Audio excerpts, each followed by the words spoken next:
हजुरले बाटोमा कति खर्च गर्नुभयो यसको? 10,000 खर्च। 10,000 खर्च गर्नुभयो? चिसा पानीमा हो। त्यही पनि भएन? त्यही पनि भएन। जाने बेला चाहिँ राम्रै थियो बाइक? जाने राम्रै थियो बाइक। बीच बाटोमा चाहिँ 81 बन्द भयो। सुनिसक्नुभयो साथी, 10,000 खर्च गरेर त पनि यो बाइक भएन अनि यहाँ हालेर आउनु भएको छ। यतिको दिन केमचेन पनि यतिको हल्दिरहेको छ यो होइन, केमचेनहरू पनि लुज छ यो। सबै सामान चाहिँ हालेको भन्नुभएको थियो, अब तर केमचेन चाहिँ पुरानो हो भने यतिको देखिरहेको छ अनि साउन्ड पनि राम्रो आएको छैन अनि इन्जिन चाहिँ अलि राम्रो बनाउँदाखेरि राम्रो भएन। अनि पैसा भने 10,000 लियो। पैसा भने चाहिँ कति हजार भन्नु? 10,000 लियो। पैसा पनि 10,000 सबै सामान हाले भन्नुभएको थियो होइन? सामान हालेर बनाएको छ, पुरा न्यू जस्तै हुन्छ भन्ने। पुरै न्यू जस्तो हुन्छ तर भएन हजुरको? त्यो भएन। यो हाल्ने चिसा पानीमा हो, कोलपुर चिसा पानी। कोलपुर चिसा पानी बनाउनु भएको? कोलपुर चिसा पानी बनाएको चिज होइन, वालहरू सब हालेको भन्नुभएको होइन? 4वटा वाल। त्यसपछि त्यो के त्यो एउटा सेतो डल्लो के भन्छ त्यसलाई? पिस्टन रिङ अनि त्यसमा सबै टोटल रेडी बनाएको भनेको हो। किनकि 10,000 बिचरा उहाँ दाइले बाहिर फालेर आउनुभएको छ होइन। बाटोमा चाहिँ यसरी चाहिँ हाम्रो दाइलाई चाहिँ लुट्दिए रहेछन् होइन। दाइलाई चाहिँ सम्पूर्ण चिज हाल्यो भनेर 10,000 लिएको रहेछ तर धेरै सामान चाहिँ यसमा नहालेको भेटियो होइन।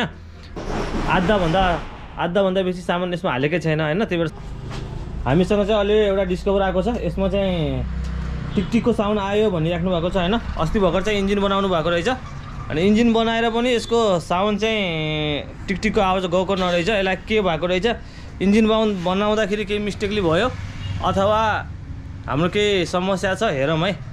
अब यो चाहिँ बाटोमा यात्रा गर्दाखेरि चाहिँ हाम्रो सरको चाहिँ दाइको चाहिँ त्यस्तो समस्या आएर रहेछ। हजुरले बाटोमा कति खर्च गर्नुभयो यसको? 10,000 खर्च। 10,000 खर्च गर्नुभयो? चिसा पानीमा हो। त्यही पनि भएन? त्यही पनि भएन। जाने बेला चाहिँ राम्रै थियो बाइक? जाने राम्रै थियो बाइक। बीच बाटोमा चाहिँ 81 बन्द भयो? 81 बन्द भयो।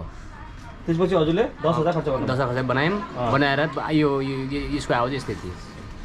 सुनिसक्नुभयो साथी, 10,000 खर्च गरेर त पनि यो बाइक भएन अनि यहाँ हालेर आउनु भएको छ। साउन्ड चाहिँ सुनाउँछु म एकचोटि हजुरलाई।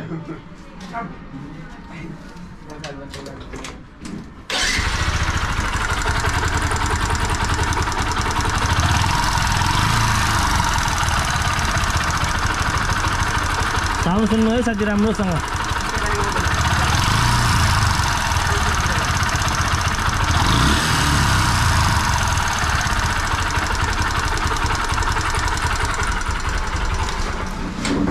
साउन्ड चाहिँ सुनिसक्नुभयो साथी, साउन्ड चाहिँ एउटा पनि राम्रो आएको छैन, टिक टिक टिक टिक टिकको साउन्ड आएको छ। यसमा के समस्या रहेछ होइन, एकचोटि चाहिँ खोलेर चेक गरौँ। अहिले चाहिँ दाइसँग पनि त्यति बजेट नरहेछ, 10,000 खर्च गरिसक्नु भएको छ। अहिले एकचोटि चाहिँ मिल्ने जति साउन्ड छ भने मिलाइदिनु पऱ्यो अनि बजेट अलि माथि गएको छ भनेपछि अहिले नबनाउने, 1-2 दिनपछि बनाउने भन्नुभएको छ। त्यही त हो नि त होइन? हजुर त्यही हो त्यही हो। के साउन्ड मिल्छ भने अहिले बनाइदिने? साउन्ड मिल्छ भने बनाइदिने। के भएको रहेछ हेरौँ एकचोटि, यसमा के साउन्ड केले गर्दा टिकटिकको साउन्ड आएको छ या बनाउँदा के सामान हाल्न चुक्यो कि होइन, केही मिस्टेकली भयो कि अथवा केही टाइपीको आवाज आएको छ कि होइन। एकचोटि म यसलाई खोलेर हेर्छु, त्यसपछि अनि हाम्रो के भएको रहेछ भनेर थाहा हुन्छ। देख्न सक्नुहुन्छ साथी, मैले चाहिँ डिस्कभरको चाहिँ ट्याङ्कीहरू सब खोलिसकेको छु अनि यसको हेड पनि खोलेँ, प्लस यसमा के सामान गएको रहेछ के सामान हालेको रहेछ भनेर चेक गर्दाखेरि चाहिँ टाइपिक चाहिँ त्यति खासै मैले लुज जस्तो मानेन होइन। हल्का चाहिँ पिल्ले नै छ तर खासै त्यति लुज छैन। प्लस अनि यो देख्न सक्नुहुन्छ यहाँ घाउ होइन, यो नटनिर घाउ देख्न सक्नुहुन्छ।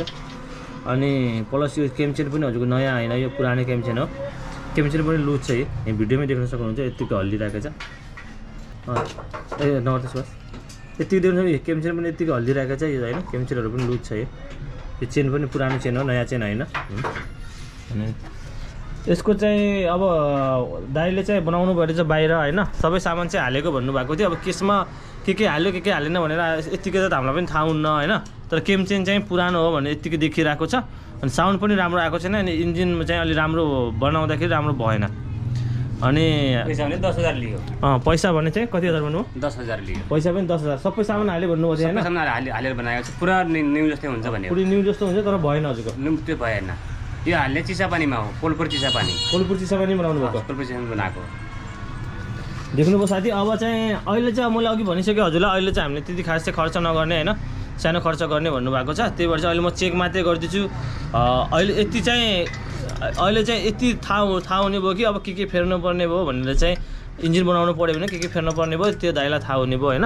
अहिले चाहिँ हामीले एउटा केही बन्छ भने टाइपिकहरू लुज भएको छ भने टाइपिकहरू टाइट गरेर साउन्ड राम्रो हुन्छ कि भनेर चाहिँ हामीले कोसिस गरे हो। अनि प्लस यो चेनहरू पनि पुरानो हालेको भनेर त थाहा भयो नि खोलिसकेपछि त।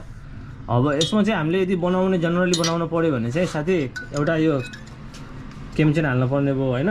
प्लस यो टाइपिक पनि अलि लुज छ, यसको भित्र सायद वास्तर हालेर पनि काम चल्छ होला।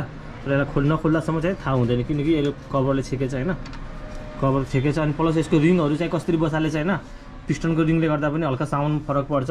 पिस्टनको रिङ हजुरको पेले छ अनि पुरानै पिस्टन हालेको छ भनेपछि त अनि पिस्टनको पनि आवाज आउँछ होइन, टिक टिक टिक आउँछ। अनि के बनाएको टाइपिकहरू त्यसको कनेक्टिङ रड पनि चेक गर्नु पऱ्यो। अब यत्तिकै घरमा चाहिँ अब दाइले बनाउनु भएको सबै चिज होइन, वालहरू सब हालेको भन्नुभएको होइन, 4वटा वाल।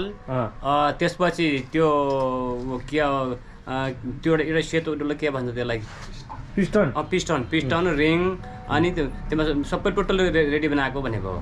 ल अब सबै हालेको भन्नुभएको छ होइन, सबै चिज हालेको भन्नुभएको छ। अब मैले चाहिँ यत्तिकै खोलेर चाहिँ थाहा हुन्न, यत्तिकै खोलेर चाहिँ मैले जुन चिज भने नि केमचेनहरू अनि हालेको भने अनि त्यो चाहिँ भने अब चाहिँ अरू चाहिँ यो चाहिँ भित्र पिस्टन हालेको कि हालेको होइन भनेर चाहिँ इन्जिनै खोलेर मात्रै थाहा हुन्छ होइन। त्यही भएर चाहिँ साथी अब अघि मैले भनिसकेँ कम खर्चमा बनाउने भनेर अहिले चाहिँ म यत्तिकै चेक गरेर चाहिँ फिट गरिदिन्छु दाइलाई होइन। अब साउन्ड चाहिँ अलिकति केही कम चाहिँ होला, केही कम होला। अब नेक्स्ट टाइम चाहिँ दाइले चाहिँ बजेट अनुसार हामी काम गरौँला किनकि 10,000 बिचरा उहाँ दाइले बाहिर फालेर आउनुपर्छ होइन। अब फेरि खर्च गर्नुहुन्छ भने चाहिँ फेरि खर्च लाग्छ होइन, खोलिसकेपछि त बाइकको काम हो, बाइकको काम खर्च त लागिहाल्छ। त्यही भएर अहिले चाहिँ म भनिरहेको छु साथी होइन, बाटोमा चाहिँ यसरी चाहिँ हाम्रो दाइलाई चाहिँ लुट दिएर रहेछन् होइन।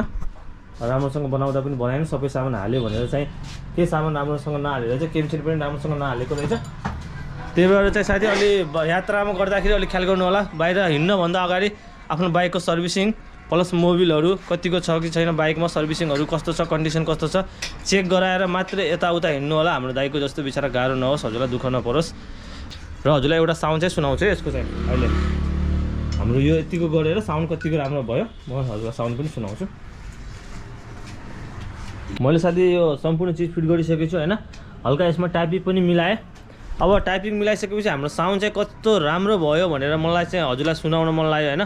साउन्ड चाहिँ अब पुरै सामान फेरेको र नफेरेकोमा त धेरै फरक पर्छ होइन। केमचेन हालेको भने होइन, केमचेन पनि नहालेको रहेछ। अनि दाइलाई चाहिँ सम्पूर्ण चिज हाल्यो भनेर 10,000 लिएको रहेछ, तर धेरै सामान चाहिँ यसमा नहालेको भेटियो होइन। अब साउन्ड कतिको फरक छ होइन, पुरै सामान फेरेको साउन्ड त स्मुथ आउँछ होइन। अब आधाभन्दा बेसी सामान यसमा हालेकै छैन होइन, त्यही भएर साउन्ड त हल्का अब 20 मा 18 त भइहाल्छ होइन। नयाँ सामान फेरेको जस्तो साउन्ड त आउँदैन। त्यही पनि म हजुरलाई स्टार्ट गरेर सुनाउँछु साउन्ड एकचोटि।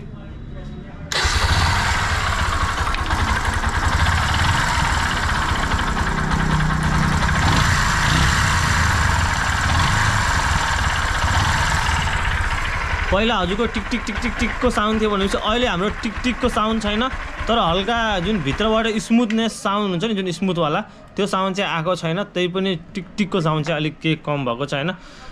20 मा 18 कम भइसक्यो साउन्ड होइन। साउन्ड सुन्नुभयो होला हजुरले पनि, तर जुन हुनुपर्ने जुन हामीले जुन सामान हालेको जुन स्मुथनेस साउन्ड चाहिँ यसमा छैन है, किनकि सत्यलाई सत्य भन्नुपर्छ। अहिले चाहिँ हाम्रो यति नै म गाडी चाहिँ फिट गर्छु, यतिमै फिट गरिदिएँ भाइ, ट्याङ्कीहरू लगाइदिएँ। अरू चाहिँ अब यो सबै सामान फेर्ने भए चाहिँ एकदम स्मुथ र नयाँ साउन्ड आउँथ्यो होला होइन। अहिले चाहिँ हामीले दाइले भन्नुभयो हाम्रो बजेट पनि छैन अहिले, बजेट नभएको कारणले गर्दा होइन। अनि बजेट नभएको कारणले गर्दा अलिक कम खर्चमा बनाउने भनेको कारणले गर्दा हामीले टाइपिङ मात्रै टाइट गरिदिएको छौँ। र सम्पूर्ण मेरो दाजुभाइहरूलाई, मेरो साथीहरूलाई होइन, अनि पसलमा कुनै पनि बाटोमा हजुरको दोकान छ, कुनै पनि ग्यारेज मात्रै नै कि होटल बसमा हामीलाई होटलमा जाँदा पनि खाना खाने बेला अगुरस्तरीय खाना खुलाउँछन् होइन। र धेरै ठाउँमा धेरै व्यवसायीहरूलाई म भन्छु हजुरले समय र उसको मौकाको फाइदा नउठाउनु होला होइन। आफ्नो मेहनत गर्नुहोस्, मेहनत अनुसारको पैसा लिनुहोस् होइन, मेहनत अनुसारको पैसा लिनुहोस्। कुनै पनि लाइनमा, कुनै पनि व्यवसाय, कुनै पनि लाइनका मान्छेहरूलाई मैले यो सन्देश चाहिँ भनेको छु। सबैजनालाई यो भिडियो सेयर गर्नु होला होइन। यसरी चाहिँ लुट्ने काम चाहिँ नगर्नु होला। र सम्पूर्ण यो बाइक ग्यारेजको लाइन मात्र लाइनलाई नै कि सम्पूर्ण लाइनलाई, जस्तो मेडिकल भइगयो, जस्तो भयो हजुरको होटल लाइन भयो, थुप्रै लाइनमा सम्पूर्ण लाइनलाई मैले भनेको छु यसरी लुट्ने काम नगर्नुहोस्। जति दुःख गरेको त्यति पैसा लिनुहोस्, बरु राम्रो काम गर्नुहोस्। अब बरु 2-4 रुपियाँ अलिक बढाएर लिनुहोस्, केही फरक पर्दैन, तर काम चाहिँ राम्रो दिनु होला साथी। यति भन्दै साथी यो भिडियोबाट बिदा लिन चाहन्छु र यस्तै बाइक सम्बन्धी अर्को भिडियो लिएर आउने बाचा गर्दै यो भिडियोबाट छुटिन चाहन्छु। सम्पूर्ण साथीलाई बाई बाई।